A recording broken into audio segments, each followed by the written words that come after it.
Hello students, Bangla study with Chitra YouTube চ্যানেলে তোমাদের সকলকেই স্বাগত জানাই। আজকে চলে এলাম নতুন আর একটা নোটসের ভিডিও নিয়ে। তো প্রথম থেকে শেষ পর্যন্ত সঙ্গে থাকো। আর নোটসটা যদি তোমাদের ভালো লাগে তাহলে অবশ্যই লাইক কমেন্ট সাবস্ক্রাইব করে দিও আমাদের চ্যানেলটা। আর এই নোটসটা অবশ্যই তোমাদের বন্ধুদের সঙ্গেও শেয়ার করে দিও যাতে তাদেরও হেল্প হয়। এবং এর পরবর্তীতে তোমাদের আর কি নোটস লাগবে সেটা আমাকে কমেন্ট করে জানিয়ে দিও। তো চলো বেশি দেরি না করে শুরু করা যাক। আজকে আমাদের আলোচনার বিষয় ক্লাস 12 এর 4th সেমিস্টারের জন্য একটি খুবই গুরুত্বপূর্ণ প্রশ্ন। হারুন সালেমের মাসি গল্প অবলম্বনে যশোদা বা যোশী চরিত্রটি আলোচনা করো। দেখো উত্তরটা শুরু করবে এইভাবে।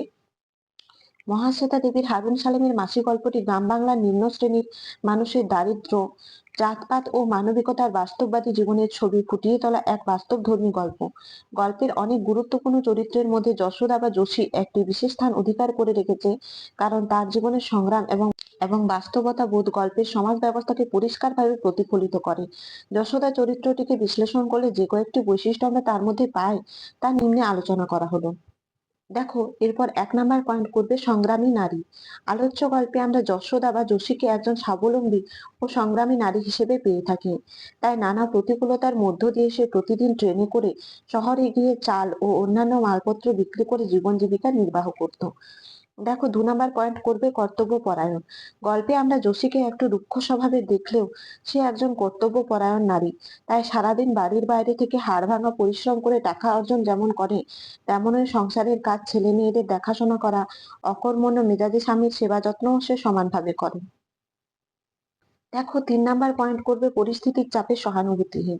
আলোচ্য গল্পে সমাজ পরিবেশ পরিস্থিতির কারণেই যে যোশী এরকম সহানুভূতিহীন হয়ে উঠেছে তা গল্পে স্পষ্ট হয়ে উঠেছে। 7 বছর বয়স থেকেই তাকে কঠোর পরিশ্রম করে অন্ন জোগাড় করতে হয়েছে। তাই লেখিকা আমাদেরকে যোশী সম্বন্ধে জানিয়েছেন জীবনে কারো কাছে দয়া পায়নি, এখনো পায় না। এই লাইনটা অবশ্যই তোমরা কোটেশনে লিখবে। তবে সে যে চরম সহানুভূতিহীন তা আরো স্পষ্ট হয়ে উঠেছে মুসলিম বালক হারার উদ্দেশ্যে করা উক্তিতে। ভিক্ষে করে খাবে খাবে, না খাবে না খাবে, তোমার কি আমার কি। এই লাইনটা অবশ্যই তোমরা কোটেশনে লিখবে। এরপর দেখো লাস্ট প্যারা। আলোচ্য গল্পে লেখিকা যোশী বা যশোদা চরিত্রটিকে যেভাবে নির্মাণ করেছেন তাতে গ্রাম বাংলার দরিদ্র শ্রমজীবী নারীর কষ্ট, সংগ্রাম ও জীবনের বাস্তবতা ফুটে উঠেছে, যা চরিত্রটিকে বাস্তবসম্মত ও সার্থক করে তুলেছে।